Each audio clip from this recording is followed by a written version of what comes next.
ស្នេហ៍អូនបងស្គាល់ខ្លួនឯងហើយមិនបាច់អូនប្រាប់ឡើយថាបងមនុស្សបែបណាគឺបងជាមនុស្សស្មងតាំងពីស្គាល់ជីវ៉ាភាពជាមនុស្សคนឬស្យាជំរុងអងហើយធ្លាប់តែចេញក្បត់គេ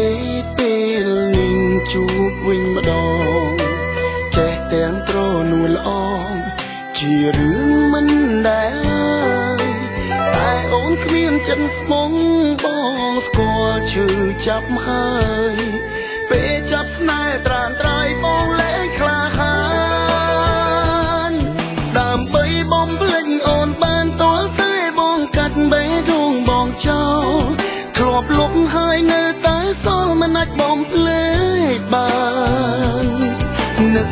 ពេលខ្លះសុំជួបទាំងដឹងអូនខឹងថាបងរំខានតាមចិត្តមិនបានព្រោះនឹកអូនខ្លាំងណាស់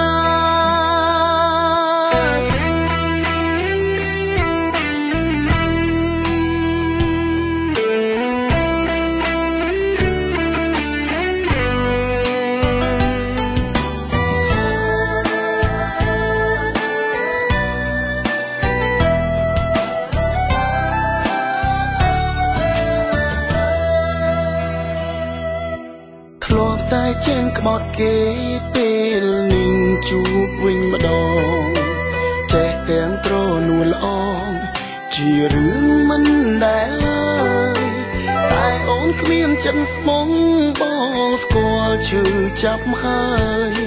ពេលចាប់ស្នេហ៍ត្រានត្រៃបងលែងក្លាហានដើម្បីបំភ្លេចអូនបានតលតែបងកាត់បេះដូងបងចោលធ្លាប់លុបហើយនៅតែសល់មិនអាចបំភ្លេចបាននឹកពេលខ្លះសុំជួបទាំងដឹងអូនខឹងថាបងរំខានតាមចិត្តមិនបានព្រោះនឹកអូនខ្លាំងណាស់ដើម្បីបំភ្លេចអូនបានតលតែបងកាត់បេះដូងបងចោល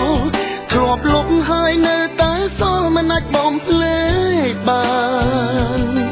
នឹកពេលខ្លះសុំជួបទាំងដឹងអូនខឹងថាបងរំខាន